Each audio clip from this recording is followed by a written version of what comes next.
The hospital corridor fell silent as three dark-suited agents flashed their badges at the nursing station. "We're looking for Captain Hayes," the lead agent announced, his voice cutting through the ordinary bustle of St. Mary's Memorial.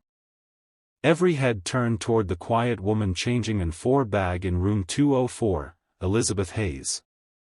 The nurse who'd worked the night shift for the past 2 years without ever mentioning she once commanded elite military operations that remained classified to this day. If you're enjoying this story so far, please hit that like button and subscribe to the channel for more incredible tales of ordinary people with extraordinary secrets. Elizabeth's hands didn't tremble as she finished securing the 4-line. Years of muscle memory, both from nursing and from much darker times, kept her movement steady despite the adrenaline surging through her veins. She knew this day might come. She just hadn't expected it so soon. "I'll be right with you," she called, her voice carrying the same gentle tone she used with her patients, betraying nothing of the calculations already running through her mind: exits, witnesses, potential weapons, and the weight of the small scar tissue on her left shoulder, a reminder of what happened the last time government agents had tracked her down. Dr. Miles Chen, the hospital's chief of medicine, stood bewildered beside the agents. "There must be some mistake," he said. "Elizabeth is our night shift nurse. She's been with us for 2 years. Excellent record, incredible with patients."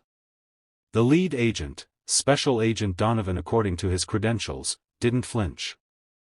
"Sir, I assure you, we need to speak with Captain Elizabeth Hayes immediately. It's a matter of national security." As Elizabeth approached, she caught sight of her reflection in the glass of the nurse's station. 38 years old, dark hair pulled back in a practical bun, comfortable blue scrubs that hid a body trained for combat. Nothing about her appearance suggested anything but a dedicated healthcare worker. That had been the point. "I'm Elizabeth Hayes," she said, her voice steady as she met Agent Donovan's gaze. "But I haven't been, Captain, for a very long time." The staff around her froze. Nancy, the head nurse who had taken Elizabeth under her wing, dropped her clipboard. Orderly Jake, who always brought Elizabeth coffee during the hardest moments of her shift, stood with his mouth agape. Even cranky Mrs. Peterson in room 207, who complained about everything, stopped her tirade mid-sentence to listen. "Captain Hayes, we need to talk." "Somewhere private," Agent Donovan said. "Whatever you need to say, you can say it here," Elizabeth replied, standing her ground. "These people are my family now." Agent Donovan's expression softened just slightly, enough for Elizabeth to recognize something beyond the stern federal facade. "Captain, it's about Operation Nightshade. There's been a development." The blood drained from Elizabeth's face. 4 years ago, Operation Nightshade had been her final mission. The one that had cost 7 of her team members their lives.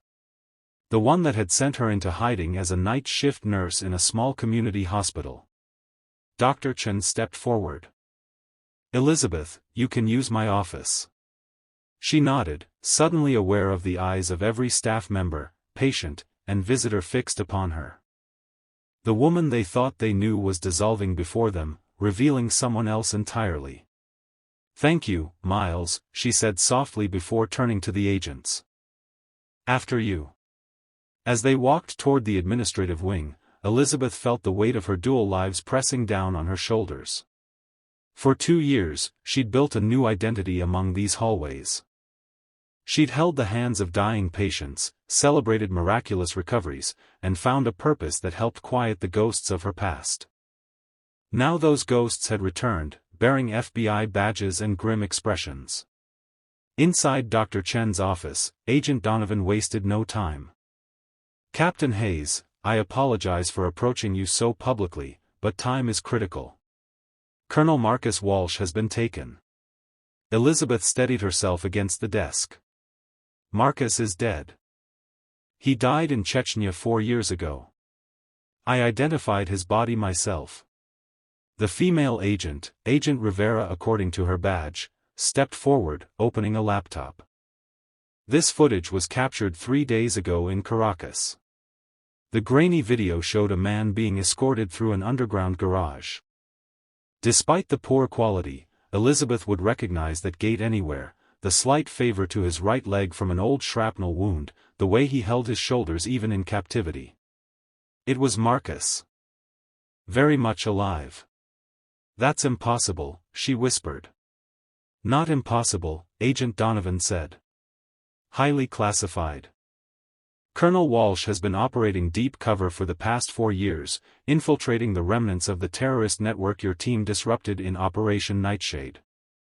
3 days ago, his cover was blown." Elizabeth's mind raced through implications. "Who else knows he's alive?" "Just us, the director, and now you," Agent Rivera replied. "His captors don't know exactly who they have, but they will soon. When they do." Elizabeth didn't need her to finish. Marcus knew everything about U.S. covert operations across 3 continents. The intelligence community. The agents. The assets. He knew about her. "Why come to me?" Elizabeth asked, though she already suspected the answer. The third agent, who had remained silent until now, placed a file on the desk. "Because of this," he said, his voice carrying a slight Midwestern accent. "Colonel Walsh left specific protocols in case of compromise. You're the only one he trusts to run the extraction." Elizabeth opened the file. Inside was a series of operations plans, contingencies, safe houses, and contacts, all bearing the hallmarks of Marcus's meticulous planning. At the bottom of the final page was a handwritten note: "When the time comes, only Hayes can bring me home." The weight of those words hit her like a physical blow. Marcus had planned for this. All this time, while she'd been building a new life, measuring medications and changing bedpans, he'd been continuing the fight. And he'd designated her, not some active operative, as his extraction plan. "I'm not that person anymore," Elizabeth said, closing the file. "I haven't held a weapon in 4 years. I've taken an oath to heal, not harm." Agent Donovan leaned forward. "Captain, no one is asking you to compromise who you've become. But you're uniquely qualified for this operation. You know Walsh better than anyone. You know how he thinks, how he moves, where he'd go to ground if he escaped. And if I refuse? Then we'll do our best without you," he replied honestly.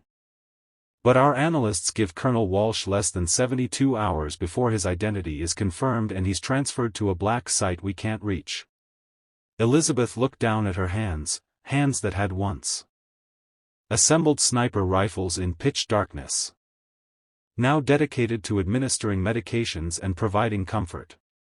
She thought of her patients waiting down the hall. Mrs. Abernathy, recovering from hip surgery. 8-year-old Zach, battling leukemia with a smile that could light up the darkest day. She also thought of Marcus, the commander who had pulled her from the burning wreckage in Kandahar when everyone else had given her up for dead. The man who had stood beside her through 15 of the most harrowing operations in modern military history. The friend who had helped her fake her death when it became clear that their enemies would never stop hunting them. "I need to speak with my hospital administrator," Elizabeth said finally.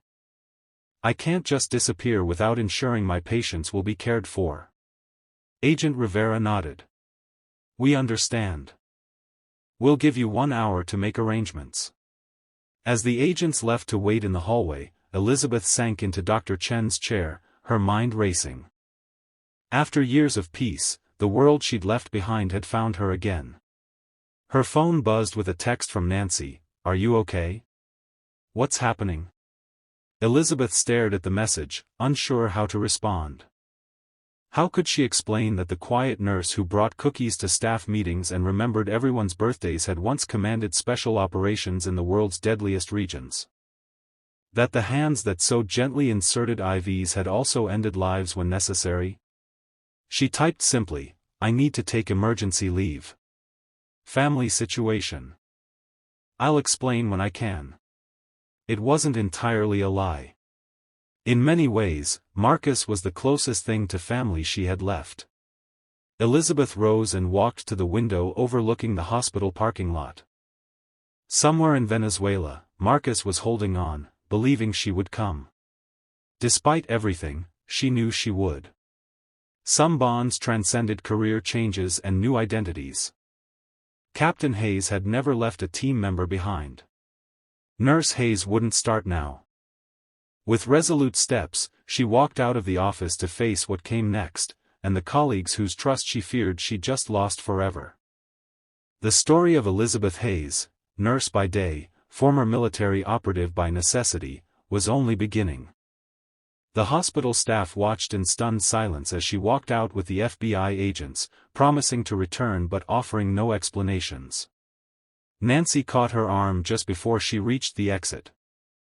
"Lizzie," she said, using the nickname only she was allowed to use, "whatever this is, just come back to us safely." Elizabeth's eyes welled with unexpected tears. "I will," she promised, meaning it more than Nancy could know. As the hospital doors closed behind her, Elizabeth stepped back into a world she thought she'd left forever. The agents led her to a black SUV waiting in the ambulance bay.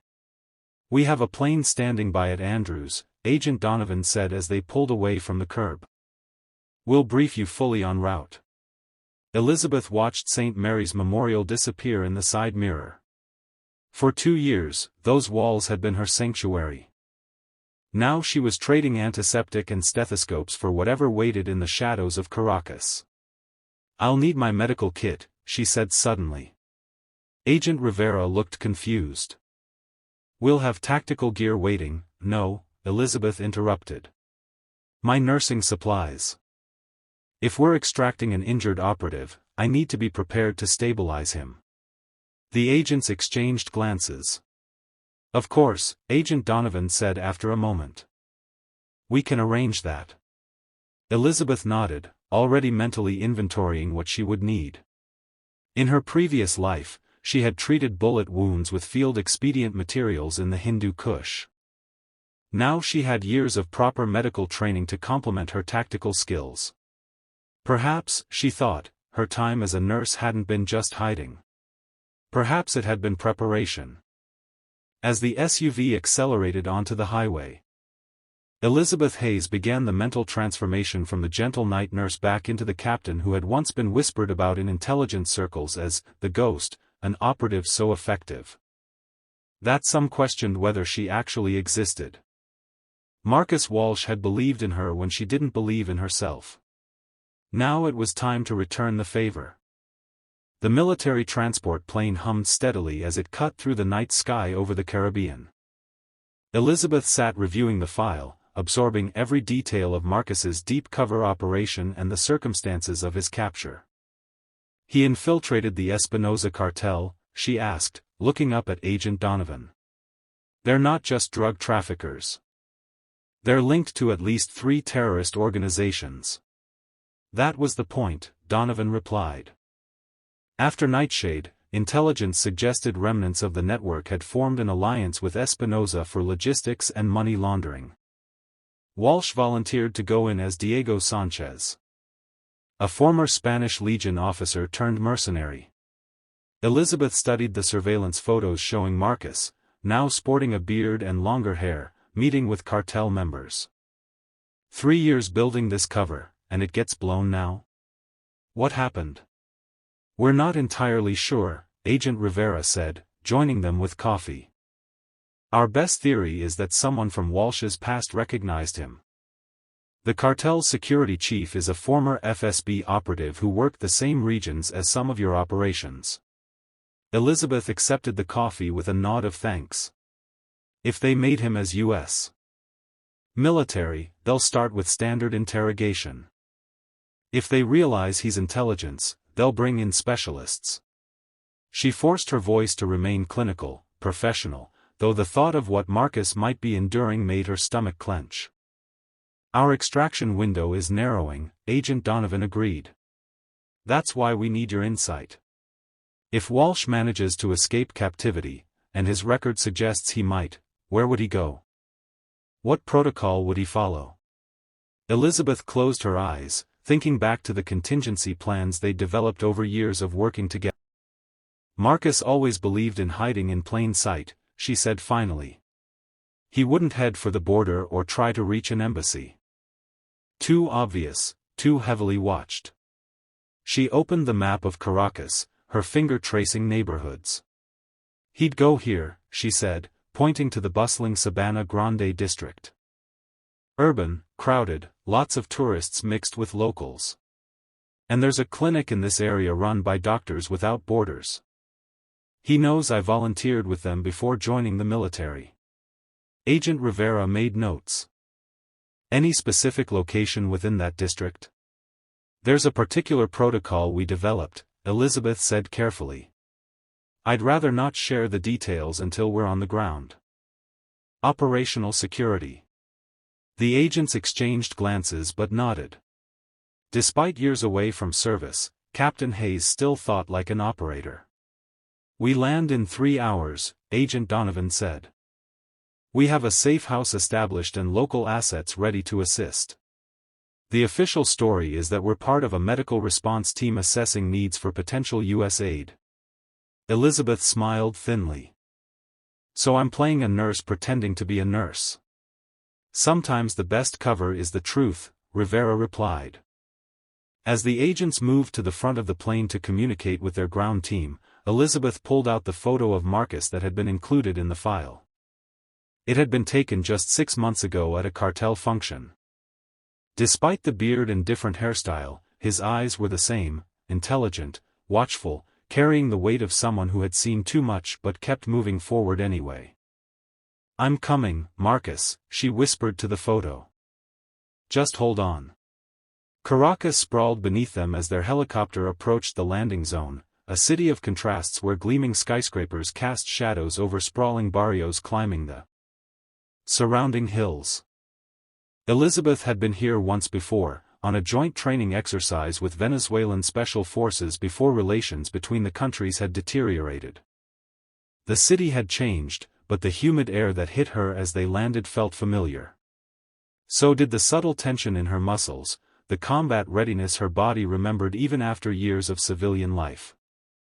They were met by a local CIA contact operating under diplomatic cover, a woman introduced only as Vega. She drove them through the chaotic traffic toward their safe house, briefing them as they went. Walsh is being held at a property in El Hatillo, outside the main city, Vega explained.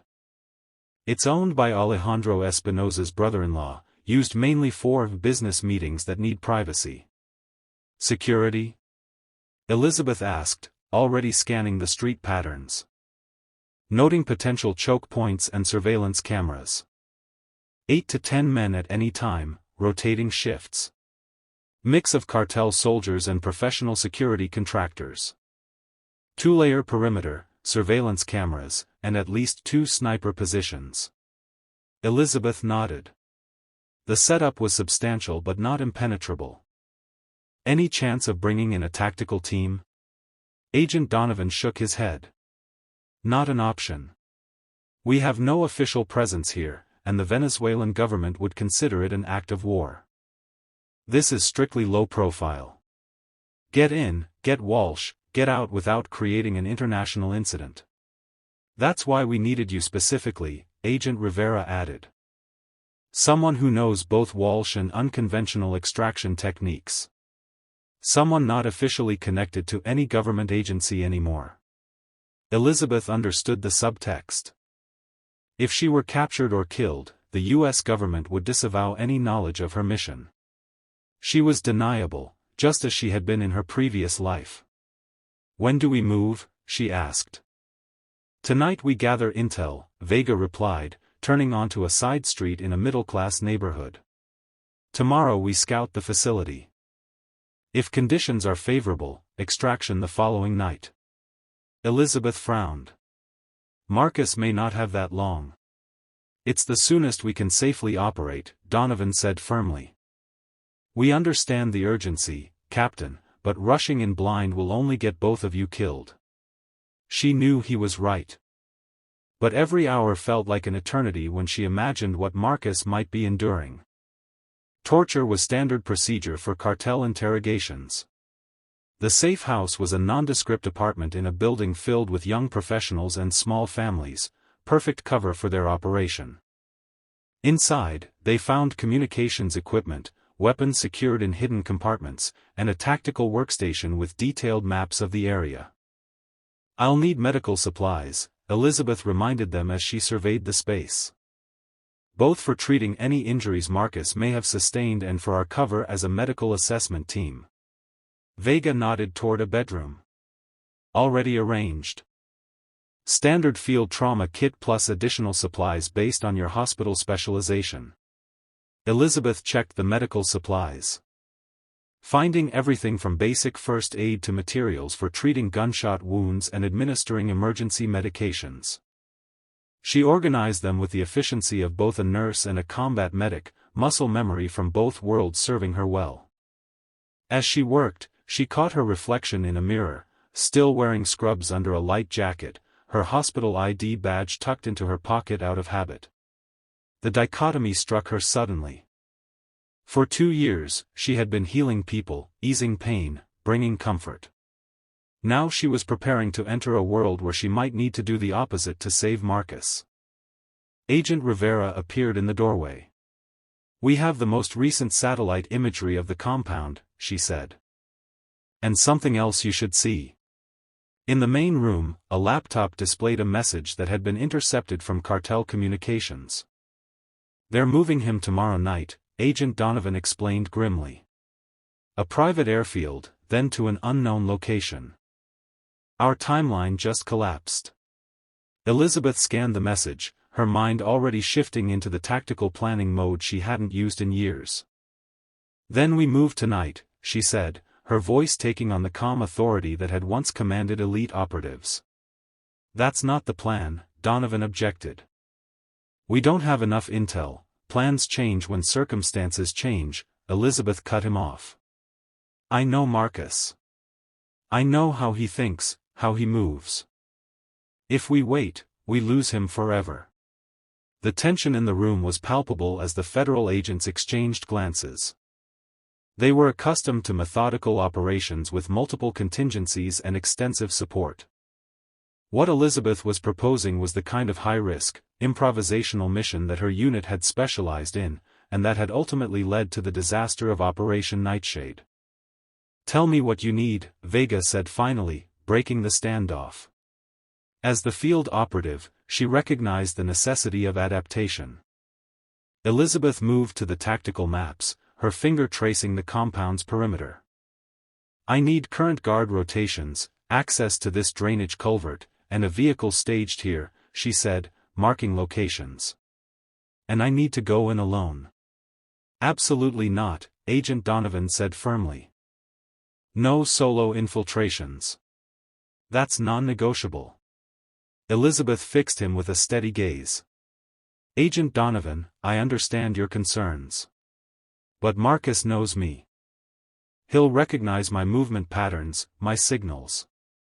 Anyone else will be a variable he can't account for if he's planning his own escape, which, knowing Marcus, he is." "She's right," Agent Rivera said quietly. "Walsh's file indicates he responds unpredictably to unexpected extraction teams.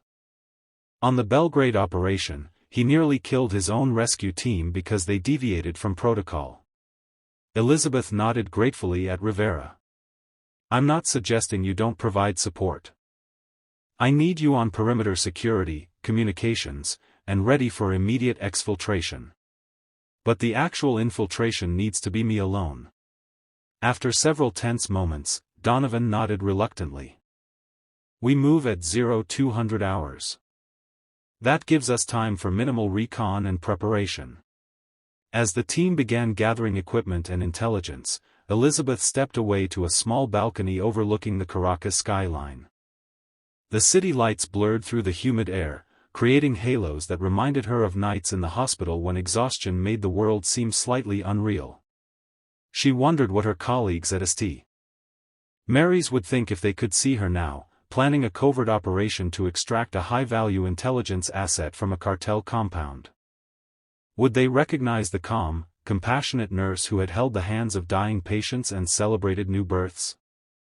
Or would they only see the soldier she had once been, and perhaps always remained beneath the surface? Elizabeth touched the small gold cross she wore around her neck, a gift from an elderly patient who had told her she had healing hands. The irony wasn't lost on her. "I need both sides of myself tonight," she whispered to the night air. The soldier and the healer. With renewed resolution, she turned back to join the team. Captain Hayes had a mission to complete. Then, perhaps, Nurse Hayes could return to the life she had built. The night enfolded Elizabeth as she moved silently through the underbrush surrounding the cartel compound. She had changed from scrubs into tactical gear, black clothing that allowed freedom of movement while minimizing visibility, a lightweight vest containing essential medical supplies. And a weapon she had hoped never to carry again. The Glock 19 felt simultaneously foreign and familiar in her hand.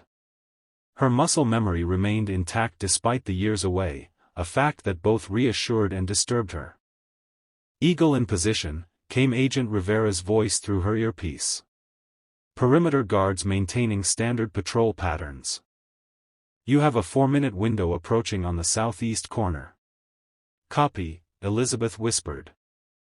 Moving through the darkness with the grace that had once earned her the nickname, the Ghost, among her team. Her breathing remained calm, her heartbeat steady. The anxiety she had felt at the safe house had been replaced by the focused clarity that had once defined her operational personality.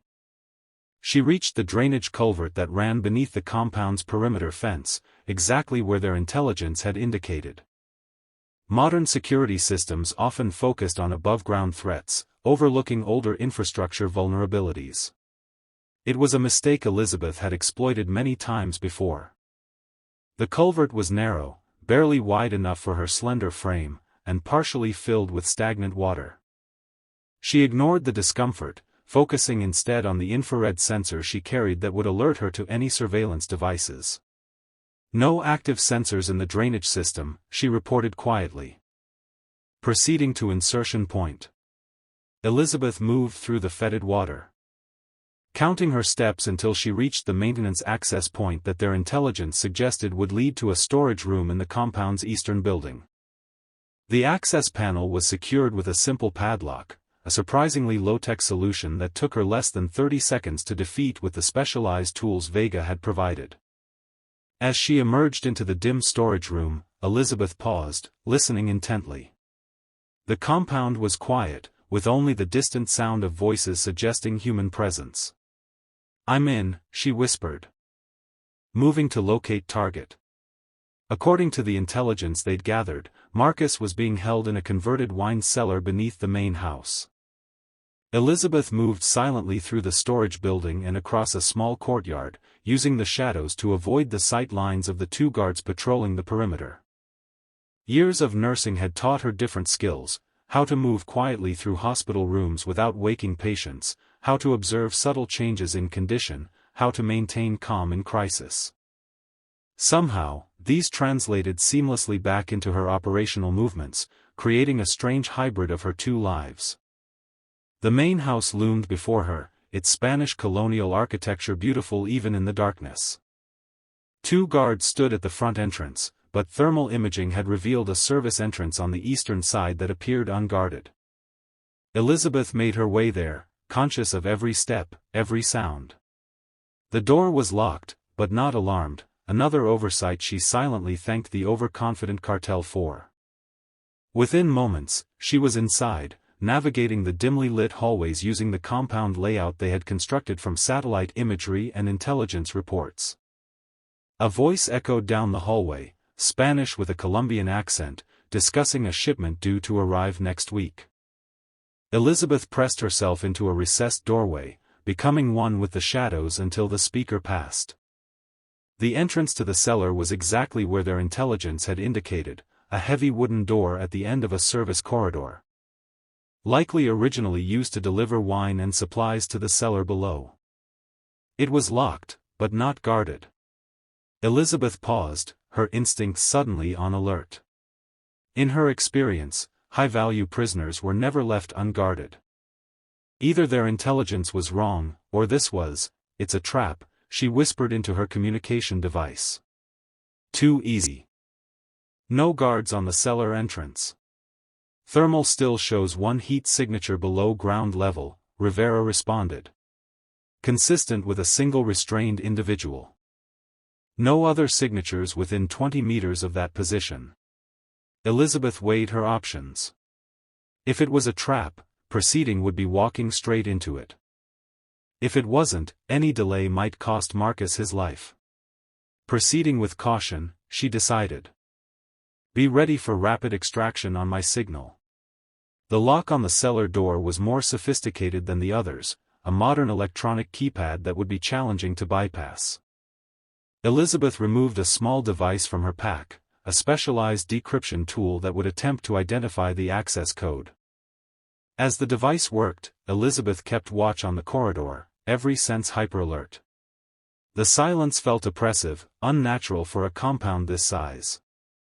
The decryption tool beeped softly, displaying a 4-digit code. Elizabeth entered it, and the lock disengaged with a soft click. She drew her weapon and eased the door open, revealing a stone staircase descending into darkness. The cellar below was dimly lit by a single bulb, illuminating rough stone walls lined with empty wine racks. In the center of the room, a figure sat slumped in a chair, hands bound behind his back. Marcus. Even from a distance, Elizabeth could see he had been beaten. Blood had dried on his face, and his posture suggested possibly broken ribs or other injuries. But he was alive, and from what she could tell, conscious. She scanned the room carefully before descending the stairs. No hidden guards. No obvious surveillance cameras. Nothing to suggest a trap beyond the suspicious lack of security. Marcus, she whispered as she approached. His head jerked up, eyes widening in disbelief as he recognized her. Liz, he croaked, his voice hoarse. Is that really you? It's me, she confirmed, quickly moving to cut his restraints. We don't have much time. Can you walk? They're letting you take me, he said instead of answering, his words sending a chill down her spine. It's what they want. Elizabeth paused, her knife halfway through the zip ties binding his wrists. What do you mean? They found out who I was 3 days ago, Marcus explained, wincing as she freed his hands. But they didn't ask me any operational questions. They just kept asking about you. Where you were. If you'd come for me. The realization hit her like a physical blow. I'm the target. They used you to draw me out. Marcus nodded grimly, rubbing his wrists. The man running the interrogation, Volkov. Russian. Former FSB. He was obsessed with finding the operative who killed his brother in Grozny 8 years ago. Elizabeth's blood ran cold. The Grozny operation had been one of her first as a team leader, a high-risk extraction of a defecting Russian scientist. She had been forced to eliminate a Russian security officer who had discovered their safe house. She had never known his name. We need to move, she said urgently. Now. As if on cue, her earpiece crackled with Agent Rivera's voice, eagle to ghost. We have movement. Multiple heat signatures converging on the main house. Elizabeth helped Marcus to his feet, noting how he favored his left side, likely broken ribs as she had suspected. Can you move? He nodded, straightening with visible effort. Not my first rodeo with broken ribs. The soldier she remembered was still there in his eyes, despite the pain and exhaustion. She quickly assessed his other injuries, facial lacerations, bruising consistent with systematic beating, possibly a mild concussion, but nothing immediately life-threatening. Extraction plan? He asked, already shifting into operational mode despite his condition. Same drainage culvert I came in through. Team waiting with vehicles 2 kilometers east. Marcus shook his head. They'll be watching all the standard exfiltration routes. We need something unexpected. Ghost to Eagle, Elizabeth said into her comm device. Change of plans. Target acquired but primary exfil route compromised. Moving to contingency Bravo. Copy, came Rivera's tense response. Be advised, we have armed personnel entering the main house now. Time is critical. Elizabeth turned to Marcus. Remember Sarajevo? A ghost of a smile crossed his battered face. The laundry chute? Something like that, she replied, quickly scanning the cellar. This building is colonial era. Service passages for staff to move unseen. Marcus nodded, following her thinking. Behind the wine racks. Look for inconsistencies in the stonework. They split up, each examining a different wall of the cellar. Elizabeth ran her fingers along the rough stone, feeling for drafts or irregularities. Her nursing training had enhanced her sensitivity to tactile details, a skill now serving a very different purpose. Here, Marcus called softly, indicating a section of wall where the mortar pattern subtly differed from the surrounding area. Elizabeth joined him, examining the section. Good eye, she murmured, pressing against various stones until one moved slightly. A moment later, a narrow passage revealed itself, a servant's access route, just as she had suspected. Ghost to Eagle, we've found an alternative route, she reported. Maintain position and be prepared for extraction at secondary location. Copy that. Be advised, thermal now shows multiple signatures throughout the main house. They know something's wrong. Elizabeth guided Marcus into the narrow passage, supporting him as he moved with difficulty through the confined space. The passage was dusty and cobweb-filled, clearly unused for decades. They beat you but didn't do serious damage, she observed as they moved. They wanted you alive and mobile as bait. Volkov said he wanted to meet the ghost face to face, Marcus confirmed grimly. He's been hunting you since Grozny. Apparently, the man you killed was his younger brother, his only family. Elizabeth processed this as they navigated the dark passage. Personal vendettas were the most dangerous kind, driven by emotion rather than professional objectives, making them unpredictable and often excessive in force. The passage curved upward, eventually leading to what appeared to be a small mechanical room, likely part of the building's modern renovation. A service door led outside, emerging behind a cluster of ornamental bushes on the compound's western side. Elizabeth paused, studying the terrain beyond. This side of the compound faced steep hillside, less defended because the topography itself provided security. They'll expect us to head downhill, toward the city, she whispered. So we go up. Marcus nodded in understanding. Counterintuitive movement. Always was your specialty. They waited for a patrol to pass before moving quickly across an exposed area to the cover of the hillside vegetation.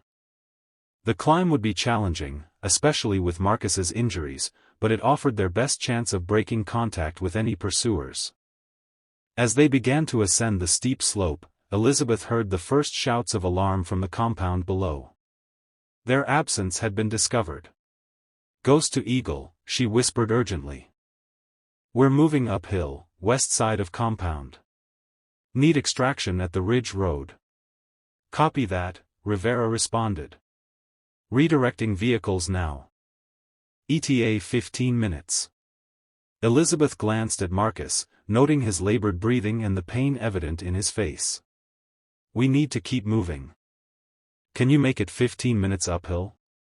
Do I have a choice? He replied with a strained smile. I can help with the pain, she offered, reaching for her medical kit. He shook his head. Save it. Pain keeps me sharp. They continued climbing, using the dense vegetation for cover. Below them, flashlight beams began to sweep the compound perimeter as the search expanded. So far, no one was looking uphill, their gambit was working. I never thought I'd see you again, Marcus said as they paused momentarily to catch their breath. After Nightshade. After what happened to the team. I thought you were done. I was, Elizabeth replied, helping him over a particularly steep section. I found something else. Something that helped me sleep at night. Nursing, he said, surprising her. Something else. Something that helped me sleep at night. Nursing, he said, surprising her. I knew. I kept tabs on you, discreetly. Needed to know you were okay. Elizabeth felt a complex mix of emotions at this revelation, irritation at being watched, warmth at his concern. Sadness at the connection to her old life that had never fully severed. You should have stayed away, she said finally. Let me have my new life. I did, he answered simply. Until I couldn't. They reached a narrow animal trail that wound along the hillside, making their progress easier. In the distance, Elizabeth could see the ridge road that ran along the top of the hill, their extraction point. Suddenly, gunfire erupted from below, not directed at them, but a clear indication that their escape had been confirmed. Flashlight beams began to move uphill. They're figuring it out, Marcus observed grimly. Elizabeth increased their pace, practically dragging Marcus along the trail now. His endurance was flagging, injuries and days of captivity taking their toll. Almost there, she encouraged him. Just a little further. The ridge road came into view just as headlights appeared around a bend, their extraction vehicle arriving right on time. Elizabeth activated a small infrared beacon to signal their position. The SUV pulled to a stop 50 meters ahead. Agent Rivera emerged, providing cover with a compact submachine gun while Donovan prepared to assist with loading. We're going to make it, Elizabeth told Marcus, supporting more of his weight as his strength ebbed. Just as they reached the road, a single shot rang out from the hillside below. Marcus stiffened against her, then began to collapse. No! Elizabeth cried, lowering him to the ground as Rivera provided covering fire toward the unseen shooter. Blood was spreading across Marcus's shirt from a wound in his lower back. Elizabeth's nursing training took over instantly, her hands moving with practiced efficiency to assess the injury. GSW lower right quadrant, possible liver involvement, she reported clinically as Donovan reached them. Help me get him to the vehicle. I need my full medical kit. They carried Marcus to the SUV, loading him onto the rear bench seat. Elizabeth immediately cut away his shirt, revealing the entry wound. No exit wound, she noted, already reaching for gauze packs and a pressure bandage. We need to get him to a proper medical facility. Nearest friendly hospital is in Columbia, Donovan said as Rivera jumped into the driver's seat and accelerated away from the scene. 2 hours by road. He doesn't have 2 hours, Elizabeth replied, her voice steady despite the fear gripping her heart. She had seen enough gunshot wounds, both in combat and in the emergency room, to know when one was potentially fatal. As the SUV sped along the ridge road, Elizabeth worked methodically to stabilize Marcus. Her worlds had collided completely now, the combat medic and the nurse working in tandem, each informing the other.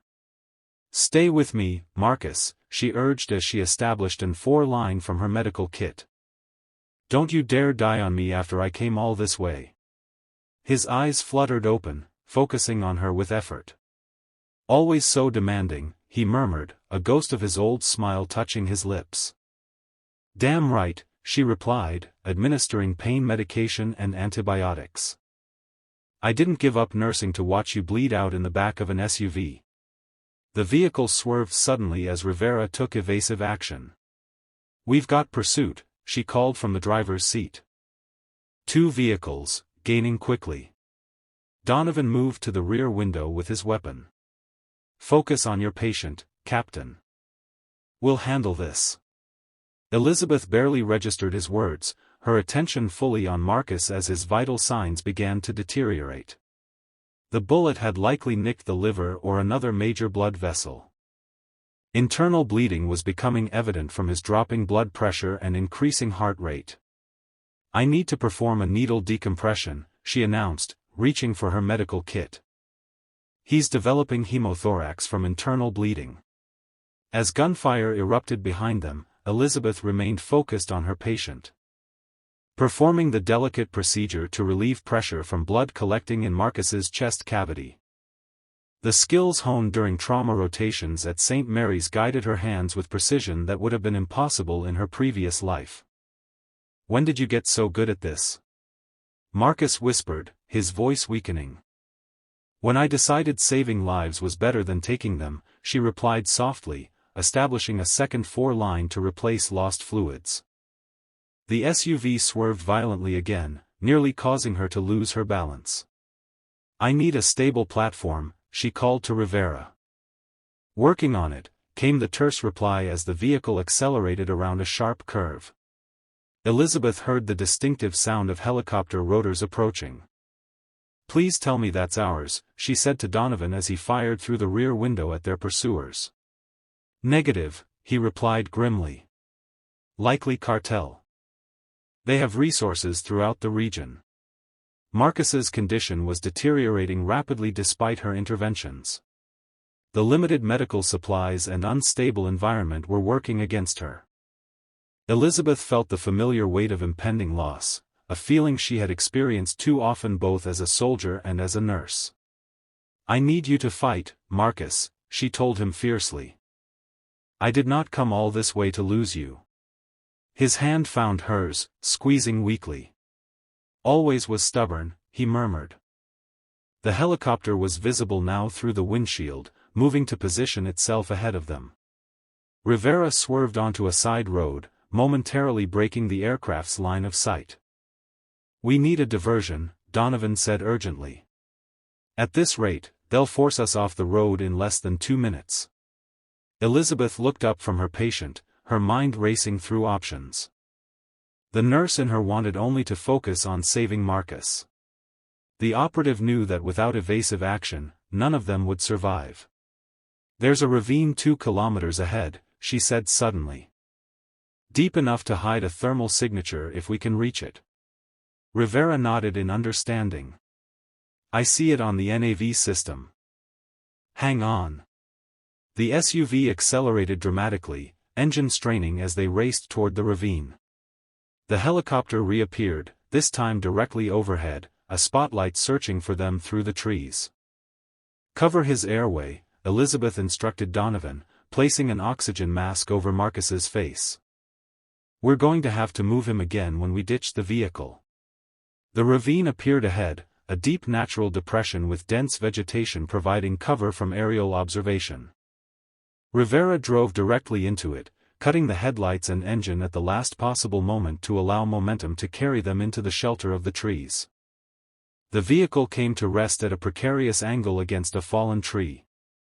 The helicopter continued past their position, its spotlight searching the road ahead. "We have minutes at best before they double back," Donovan assessed, already unloading essential gear. Elizabeth focused on preparing Marcus for transport. "He needs a hospital," she said firmly. "Not another field stabilization." "Working on it," Rivera replied, speaking rapidly into a satellite phone. "There's a missionary clinic 10 kilometers from here. Basic facilities but staffed by Western doctors. We might make it on foot if we move now." Elizabeth quickly assessed the situation. Moving Marcus in his condition carried significant risks, but remaining in place meant certain capture. The mission parameters had shifted from extraction to survival. "Let's move," she decided, administering another dose of pain medication to Marcus. "We travel in pairs. I'll stay with the patient. You two alternate between point and rear security." They transferred Marcus to a lightweight tactical stretcher, securing his 4 lines and ensuring his airway remained stable. Elizabeth spoke to him continuously as they moved, her voice a lifeline keeping him connected to consciousness. "Remember that mission in Kandahar," she said as they navigated the difficult terrain. "When our extraction went sideways and we had to hike 40 kilometers through Taliban territory? You kept us going with those terrible jokes." His eyes flickered open briefly. "Not terrible. Classics," he corrected weakly. "They were terrible," she insisted, checking his pulse as they moved. Especially the one about the penguin and the refrigerator repairman. A faint smile touched his lips before his eyes closed again. His pulse was thready but present.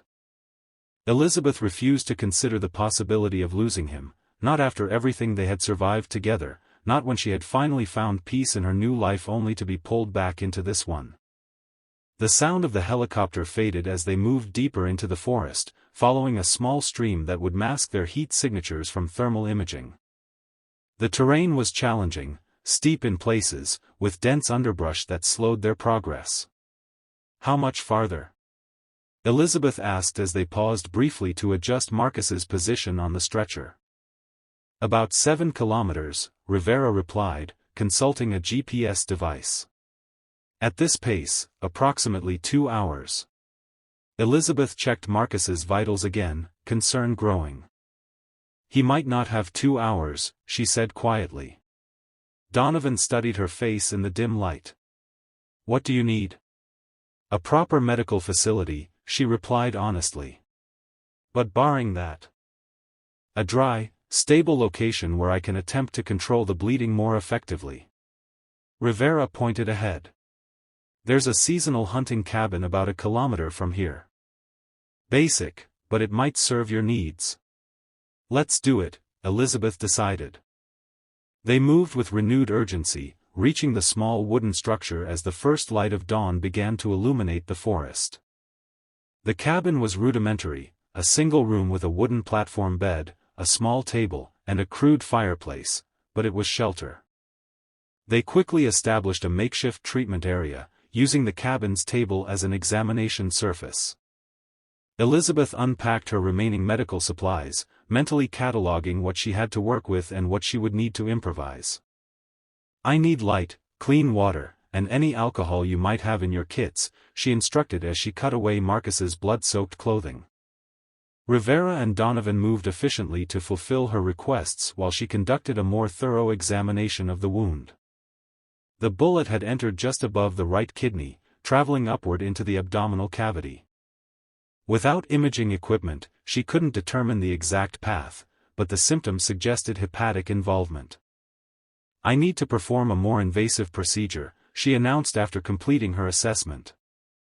The internal bleeding isn't stopping with pressure alone. Are you talking about field surgery? Donovan asked incredulously. That's beyond, it's either that or watch him die, Elizabeth interrupted, her voice leaving no room for argument. I've assisted on similar procedures during my trauma rotations. It's his only chance. The federal agents exchanged glances before Rivera nodded. What do you need from us? Sterilize everything you can with the alcohol. I need steady hands and steady light. Can you handle that? Both nodded, immediately moving to prepare as Elizabeth explained. She administered the last of her morphine to Marcus, who had regained consciousness but remained dangerously weak. You're going to operate? He asked, his voice barely audible. Just a minor procedure to stop the bleeding, she replied, trying to sound more confident than she felt. Nothing to worry about. He managed a weak smile. Liar. I learned from the best, she countered, squeezing his hand. You taught me that sometimes a comforting lie serves a greater truth. His eyes held hers for a moment. Elizabeth, he said, using her full name in a way that conveyed everything they had never said to each other across years of working together. If this doesn't, don't, she interrupted firmly. Save your strength. You can thank me properly when we're back stateside and you're enjoying hospital jello. With that, she began the procedure. Using techniques learned in trauma surgery combined with field medicine adaptations. Her hands moved with the precision that had made her an exceptional nurse, while her mind maintained the calm focus that had once made her an exceptional operative. The procedure lasted nearly an hour, locating the source of bleeding, repairing what damage she could, and establishing drainage for what she couldn't. Throughout, Rivera and Donovan provided steady assistance, following her instructions without question. When she finally placed the last suture, Elizabeth felt a bone-deep exhaustion unlike anything she had experienced before. The physical and emotional toll of the past 24 hours, transitioning from nurse to operative to surgeon, had depleted her reserves completely. "It's done," she said, applying the final bandage. "I've controlled the major bleeding, but he still needs proper medical care as soon as possible. The missionary clinic is expecting us," Rivera confirmed. "Their doctor is prepping for emergency surgery. We can move out in 30 minutes if you think he's stable enough." Elizabeth nodded, moving to wash Marcus's blood from her hands in a basin of water. As the red swirled away, she stared at her reflection in the disturbed water, nurse and soldier, healer and fighter. Two sides of herself that she had tried to separate but now found inextricably linked. They transported Marcus to the missionary clinic without further incident. The small facility was basic but clean, staffed by dedicated healthcare workers who immediately took charge of his care. The staff doctor, an American expatriate who asked no questions about bullet wounds, praised Elizabeth's field intervention. "You saved his life," he told her as they watched Marcus being prepared for more comprehensive surgery. "Another hour and he would have bled out completely." Elizabeth nodded, too exhausted for words. She had done what was necessary, what both sides of herself had been trained to do. Now she could only wait and hope. Agent Donovan approached as the doctor left to scrub in for surgery. "We have extraction arranged," he said quietly. "Military transport from a private airfield to Guantanamo Naval Base, then stateside. We leave as soon as Colonel Walsh is stable enough to travel." "And the mission?" Elizabeth asked. "Officially, it never happened," Donovan replied. "Unofficially, you've dealt a significant blow to the Espinosa cartel's intelligence operations. Volkov and his team were using the cartel as cover for their own activities. With Walsh extracted and Volkov exposed, that network is compromised." Elizabeth nodded, understanding the implications. The ripple effects would disrupt operations across multiple criminal and terrorist networks, potentially saving Co.